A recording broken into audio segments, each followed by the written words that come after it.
Hi friends, welcome to village Bihari channel. Already మీకు promo చూడగానే అర్థమైపోయింటుంది ఎంత డేంజర్గా ఉందో.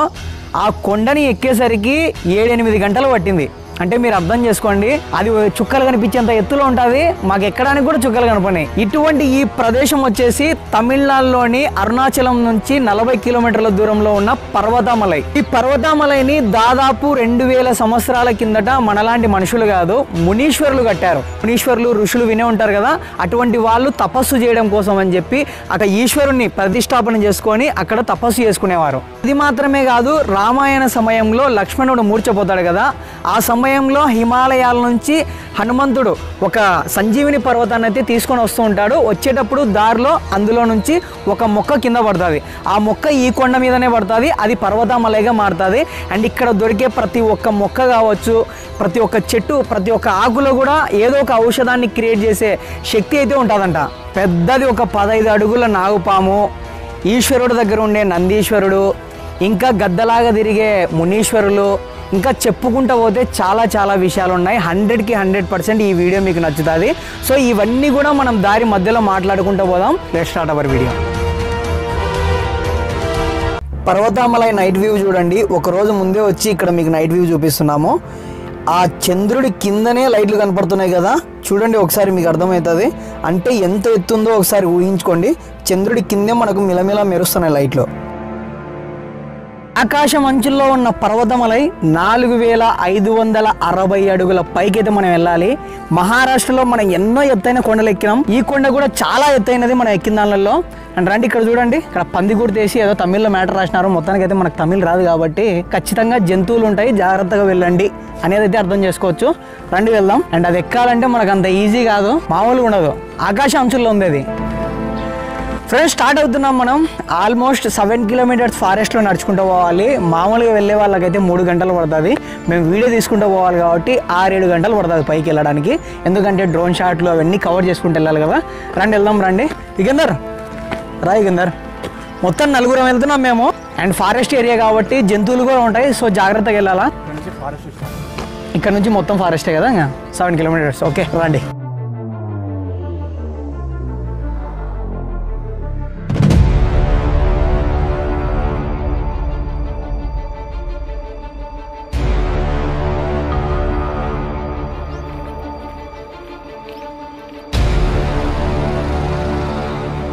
ఒక కిలోమీటర్ అయితే నడుచుకుంటూ వచ్చినాము. ఇక్కడ టెంపుల్ ఉంది కదా, అండ్ ఇక్కడే ఫ్రీగా మనకు అంబలి వస్తారంట. అంబలి, నిమ్మకాయ ఊరగాయ, ఆ 2 తినేసి ఎనర్జీతో పైకి ఎక్కుదాం. రండి.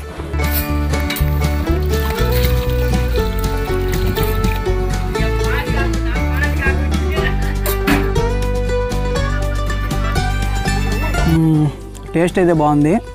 మొత్తం చకచకా తినేసి స్పీడ్గా పైకి ఎక్కుదాం.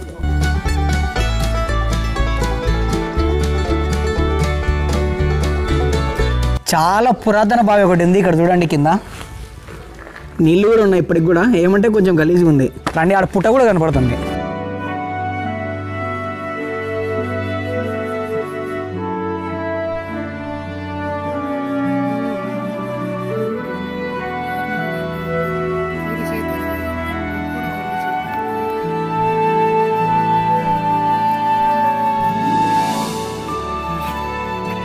ఈ పర్వతామలైకి ఇంకో చరిత్ర ఏంటంటే, సాక్షాత్తు ఆ పరమేశ్వరుడే హిమాలయాల నుంచి అరుణాచలం వెళ్లే సమయంలో మొట్టమొదటి పాదం ఈ పర్వతామలై మీద మోపాడని చెప్పి ఇక్కడ వాళ్ళు నమ్ముతారు.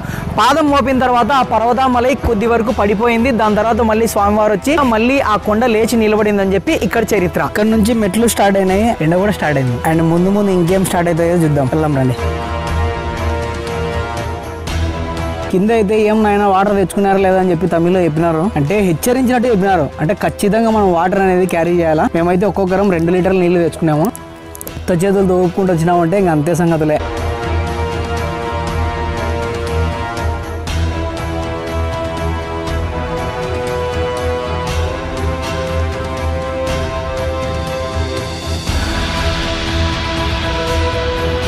పూర్వం పూర్వం శిలద అనే ఒక ఋషి ఉంటాడు. ఆయనకు పిల్లలు లేక ఈశ్వరునికి ఘోర తపస్సు చేస్తాడు. ఆయన తపస్సును మెచ్చి ఆ ఈశ్వరుడు 2 పిల్లల్ని ఇస్తాడు. మొదటి కొడుకు నందీశ్వరుడు, రెండో కొడుకు పర్వతం. మొత్తానికి ఆయనకు పిల్లలు పుడతారు. కొద్ది రోజుల తర్వాత ఒక మునీశ్వరుడు పిలిచి ఆ శిలద ఋషికి నీ కొడుకుకి ప్రమాదం ఉంది, చాలా ఎక్కువ రోజులు బతకడని చెప్పి చెప్తాడనమాట నందీశ్వరుని గురించి. అది విన్న తర్వాత శిలద ఋషి చాలా బాధపడుతుంటాడు, తనలో తాను కుమిలిపోతుంటాడు. ఇది చూసిన నందీశ్వరుడు, నాన్న మీరేం బాధపడొద్దు, నేను బతుకుతానని చెప్పి తండ్రికి ధైర్యం చెప్తాడు. నందీశ్వరుడు ఏం చేస్తాడంటే ఘోర తపస్సు చేస్తాడు ఆ ఈశ్వరునికి. ఆ తపస్సును మెచ్చి ఈశ్వరుడు ప్రత్యక్షమయ్యి నందీశ్వరుణ్ణి వాహనంగా మార్చుకుంటాడు. దీన్ని చూసిన తర్వాత పర్వతం కూడా తపస్సు చేసి ఆ ఈశ్వరుని దగ్గర మెప్పు పొంది దాని తర్వాత ఈ పర్వతమలైగా మారుతాడు. కురుకురేలు, చిక్కీలు, బిస్కెట్ ప్యాకెట్లు ఎన్ని కావాలంటే అన్ని తెచ్చుకున్నాము. పాపం ఈ కుక్క ఛాన్స్ అయిపోయింది, మనల్నే ఫాలో అవుతుంది. అందులో పాపం దానికి ఆరోగ్యం బాగాలేనట్టుంది. వద్దా? నోరు బాగాలేకుంటే నోటికి అందిద్దాం. తీసుకో, తిను. తినలేకపోతుంది పాపం.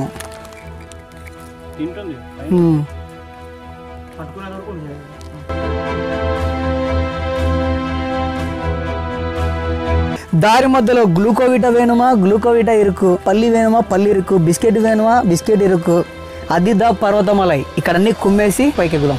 ఫ్రెండ్స్, రెక్కలు వస్తే బాగుంది అనిపిస్తుంది. ఎందుకంటే అక్కడ చూడండి, ఆకాశం ఎత్తులో ఉంది. అది అంత దూరం పోవాలంటే ఇట్లా తిరిగిపోవాలి డ్రని, అంటే ఇట్లా పోయి అట్లా పైకి ఎక్కాల.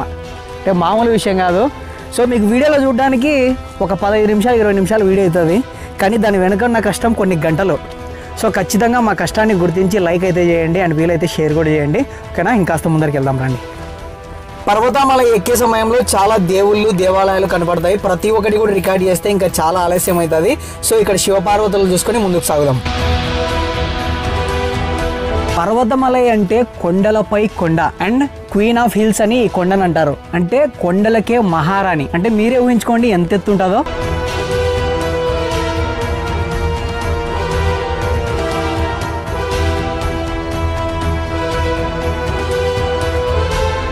ఇప్పుడే మెట్లు అనేవి ఎండైనాయి. దాని తర్వాత మొత్తం గతుకుల రోడ్డే, కొండల రాళ్ళు అంతా. ఇక్కడ చూడండి, అందరూ వస్తూ వెళ్తుంటారు. మనం ఈజీగానే వెళ్ళొచ్చు, లేదంటే మనకి ఇక్కడ గుర్తులు ఉంటాయి, ఈ గుర్తుల ద్వారా వెళ్ళొచ్చు. అండ్ పొద్దున్నే 5 గంటలకి 6 గంటలకు రావడానికి ట్రై చేయండి. మేమైతే 9 గంటలకు బయలుదేరినాం. ఎండ అయితే సంపి పడేస్తుంది, కానీ తప్పదు, వెళ్దాం రండి.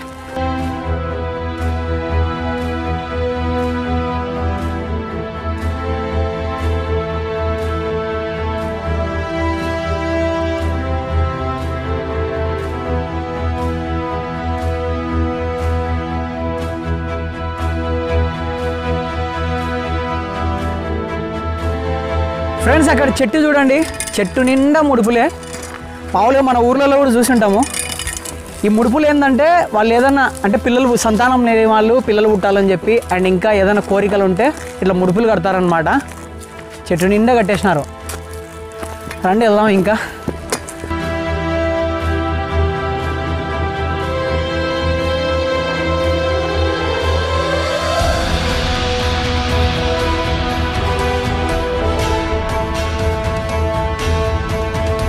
ఫైనల్గా మోస్ట్ రిస్కీ అండ్ అడ్వెంచర్ ప్లేస్కి వచ్చినాము. ఇక్కడ చూస్తున్నారు కదా, మొత్తం అవన్నీ చైన్లు వేసినారు, కడ్డీలు ఉన్నాయి. ఇట్లా పైకి ఎక్కి మనం పోవాలా. ఈ కొండ ఎక్కిన తర్వాత ఇంకో కొండ పైకి ఎక్కాలి మనం. సరేనా? వెళ్దాం రండి. మీరు చూస్తారు కదా, మీకే అర్థమవుతుంది ఎంత అడ్వెంచర్గా ఉంటుందో.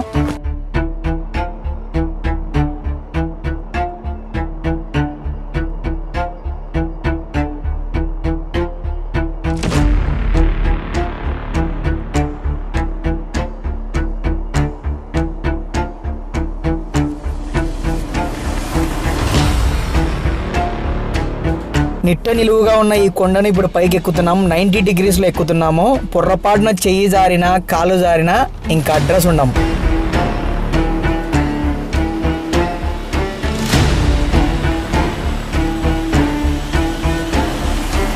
పర్వతమలైకి ఎంతో మంది భక్తులు వస్తూ ఉంటారు, కానీ ఈ ప్రదేశంకి వచ్చిన తర్వాత చాలా మంది సాహసం చేయలేక వెనక్కి వెళ్ళిపోతారు.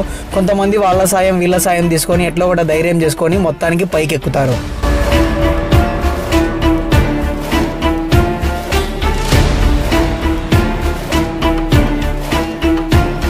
ఈ ప్రదేశానికి వచ్చిన తర్వాత ప్రతి ఒక్కరికి కామన్గా జరిగే ఒక విషయం ఏంటంటే ఇక్కడ మంకీస్ ఉంటాయి. అవి చాలా ముదురులు. మీరు పొర్రపాటున కూడా బ్యాగులు వేసుకొని పోయినారంటే ఆ బ్యాగులు ఏమేమి ఉండవు అన్నీ ఖాళీ చేయండి, ఊరుకోవు. సో వెళ్ళేటప్పుడు 4-5 మంది ఒక్కటేసారి వెళ్ళండి.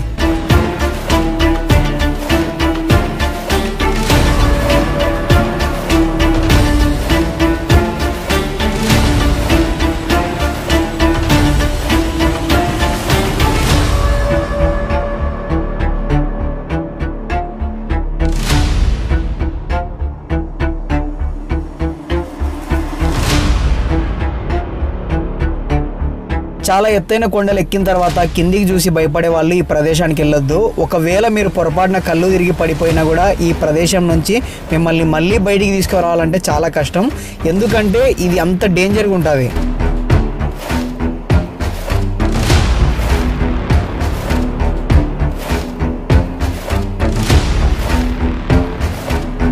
కోతులతో పెద్ద యుద్ధమే చేసినాము.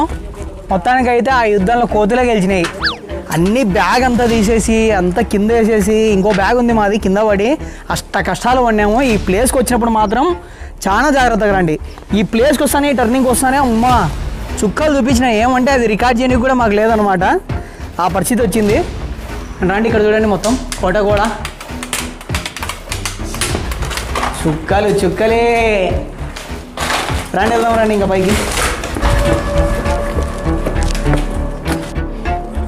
ఇక్కడ నాగపాము గుర్తు చూశారు కదా, దాన్ని చూడగానే ఒక విషయం గుర్తుకొచ్చింది. ఇక్కడ పైనున్న ఆ దేవాలయం దగ్గర దాదాపు 15 అడుగుల దేవతా నాగపాము తిరుగుతుందంట. అంటే అందరికి కనపడదు, కొంతమంది మహిమలు ఉన్న వాళ్ళకు మాత్రమే కనిపిస్తుందంట. ఇప్పటికి కూడా వచ్చి వెళ్తుంటుంది. రండి వెళ్దాం.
ఈ గుడిని నిర్మాణం చేసిన మునీశ్వరులు ఇప్పటికి కూడా బ్రతికే ఉన్నారు. వాళ్ళు కేవలం రాత్రిపూటనే ఎవరికి తెలియకుండా గుహలోపల నుంచి బయటికి వచ్చి ఇప్పటికి కూడా స్వామివారిని దర్శించుకోవడము, ఇక్కడ తపస్సు చేసుకుంటూ ఉండడం ఇటువంటివన్నీ చేస్తున్నారు.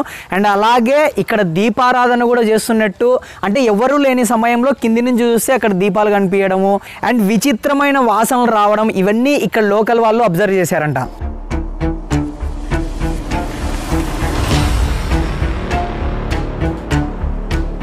ఫ్రెండ్స్ 90% అయితే మనం పైకి వచ్చాము. ఇక్కడ చూస్తున్నారు కదా రెయిన్ వాటర్ స్టోరేజ్ ట్యాంక్. ఇక్కడ వాటర్ సోర్స్ ఏం లేదు, జస్ట్ వర్షాలు పడినప్పుడు ఇక్కడ స్టోర్ చేస్తారు. ఈ వాటర్ని ఇక్కడికి వచ్చిన వాళ్ళు కూడా తాగడానికి ఉండదు, కేవలం ఇక్కడ ఉన్న పూజారులు వాళ్ళు మాత్రమే తాగుతూ ఉంటారు. రండి వెళ్దాం. ఇంకా ఇంత టర్నింగ్ తిరిగినామంటే ఇంకా పైకి వెళ్ళినట్టే.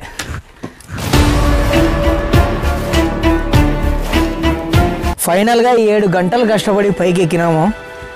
మామూలుగా అయితే జనాలందరూ ఒక 3 గంటల లోపలే పైకి వచ్చేస్తున్నారు, కానీ మాకు వీడియో తీసుకుంటూ రావడానికి చాలా టైం పట్టింది. ఇలా కోనేరు ఉంది కానీ అంత గలీజ్గా ఉన్నాయి నీళ్ళు. మెయిన్గా ఇక్కడ మంకీస్తోనే చాలా ప్రాబ్లం అవుతుంది. ఇక్కడ అన్ని శూలాలు చూడండి. ఇక్కడ నందీశ్వరులు స్వామివారు. అలసట వచ్చేసింది, ఇంకా మాట్లాడడానికి కూడా ఎక్కువ లౌడ్గా రావడం లేదు వాయిస్. చాలా అలసిపోయినాం. ఎటు సైడ్ అందరు లోపలికే రండి. వ్యూ మాత్రం చాలా ఎక్సలెంట్గా ఉంది. పక్కనే పెద్ద పెద్ద లోయలు, ఇంకా కింద పడినామంటే ఎముకలు కూడా దొరకవు. రండి.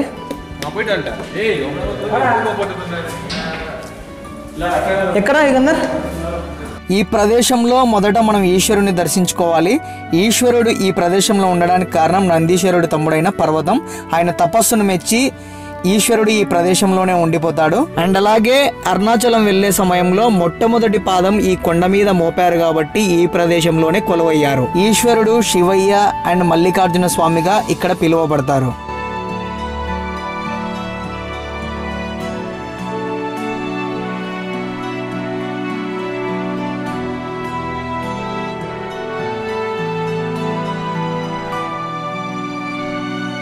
ఇక్కడ ఈశ్వరుడితో పాటు బ్రహ్మరాంబిక అమ్మవారు ఉంటారు.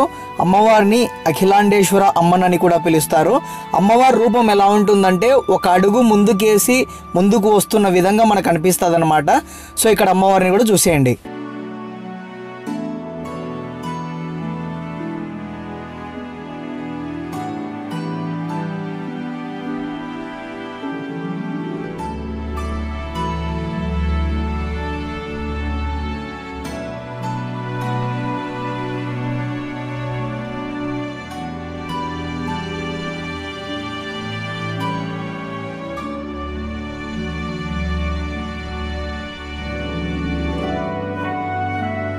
ఈ ప్రదేశానికి ఉన్న ఇంకో నమ్మకం ఏంటంటే ఇప్పటికి కూడా మునీశ్వరులు ఇక్కడ ఉన్నారు.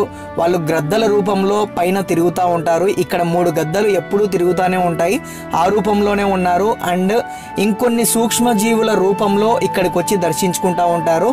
ఈ టెంపుల్ని సంరక్షిస్తూ ఉంటారని ఇక్కడి నమ్మకం. ఇక్కడ ఉన్న ఇంకో చరిత్ర ఏంటంటే గురు నమ శివాయ, గుహ నమ శివాయ అనే 2 ఋషులు ఉండేవారు. వాళ్ళు అరుణాచల కొండల్లో ఉండేవారు. అనుకోకుండా ఒక రోజు ఈ పర్వతమలై కొండను ఎక్కడానికి వస్తే వాళ్ళు ఒక మూలికను తింటారు. ఆ మూలిక తినడం వల్ల వాళ్ళకు యవ్వనం వస్తుందన్నమాట. అంటే వాళ్ళకు వయసు కాకుండా ఎన్ని సంవత్సరాలైనా కూడా యవ్వనంగానే ఉంటారు. అటువంటి శక్తి అయితే ఆ మూలిక తినడం వల్ల లభిస్తుంది. వాళ్ళు ఇప్పటికి కూడా ఆ మునీశ్వరులు ఇక్కడే తిరుగుతున్నారని చెప్పి ఇక్కడ నమ్మకం.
ఫ్రెండ్స్ మొత్తానికి అయితే పైన చూడండి ఒకసారి చుక్కల్లా కనపడుతున్నాయి కదా.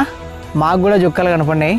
కిందికి వచ్చేసరికి ఫోన్ ఇచ్చారు. టైం చూడండి, మార్నింగ్ 9 పోతే 7:14, ఆల్మోస్ట్ ఒక అర్ధ కిలోమీటర్ ఉంటుందేమో అవిగా భారీగా. అంటే మేము వీడియో తీస్తాం కాబట్టి బాగా అలసిపోయినాము. అంటే టైం కూడా ఎక్కువ తీసుకున్నాము. అంటే డ్రోన్ షాట్లు వేయడానికి, కొన్ని షార్ట్స్ తీయడానికి చాలా టైం పట్టింది. మామూలు వాళ్ళైతే ఒక 3 గంటల్లో వెళ్ళి 3 గంటల్లో రావచ్చు. ఈజీగా అయితే ఉండదు. మీరు చూసినారు కదా, చాలా రిస్కీగా ఉంటుంది. అంటే ఎక్కువ ట్రెక్కింగ్ చేసే వాళ్ళు బాగా ఇష్టపడతారు. అండ్ ఈ ప్రదేశానికి చాలా చరిత్ర ఉంది కాబట్టి తప్పకుండా మీ లైఫ్లో ఒక్కసారైనా విజిట్ చేయడానికి ట్రై చేయండి. యుగా తెలుసు కదా, మనకి ఇంతకు ముందు కూడా సపోర్ట్ చేసినాడు. ఇప్పుడు మంచి మంచి వీడియోస్ తీస్తున్నాడు అబ్బా. అంటే గ్యాప్ తీసుకుంటుంటాడు. గ్యాప్ తీసుకునే కూడా అన్ని మంచి మంచి వీడియోలే. ఓకేనా? యుగా ఛానల్ కూడా ఎవరైనా చెక్ చేయని వాళ్ళు ఉంటే చెక్ చేయండి, డిస్క్రిప్షన్లో లింక్ ఇస్తాము. ఈ వీడియోలో ఏమడుగుదాంపా, ఒకవేళ మీకు దేవుడు ప్రత్యక్షం అయితే మీరు ఏమడుగుతారు? అంటే కోరిక ఏదో కోరిక ఉంటుంది కదా, ఆ కోరికను మన కామెంట్లో చెప్పండి. మీరు ఇలాగే సపోర్ట్ చేయండి, లైక్ కొట్టడం మాత్రం మర్చిపోవద్దు. ఓకేనా? బై బై లవ్ అందరికీ. కెమెరామెన్ నరేంద్రతో మీ షాహిద్ బాయ్. నిజానికి ట్రావెలింగ్ అనేది అంత ఈజీ కాదు. వేసే ప్రతి అడుగు ప్రమాదంతోనే ఉంటుంది. ప్రతిరోజు మనకున్న పనుల వల్ల, సమయం దొరక్క, ఆర్థిక సమస్యల వల్ల ఇలాంటి అద్భుతమైన ప్రదేశాలను చూడలేకపోతున్నాం. కానీ మీకోసం మేమున్నాం. అద్భుతమైన ప్రదేశాలు చూపించడంలో ఎప్పుడు విఫలం అవ్వం. ఇప్పుడే సబ్స్క్రైబ్ చేయండి, ప్రపంచాన్ని చుట్టేయండి. మీ విలేజ్ విహారీ.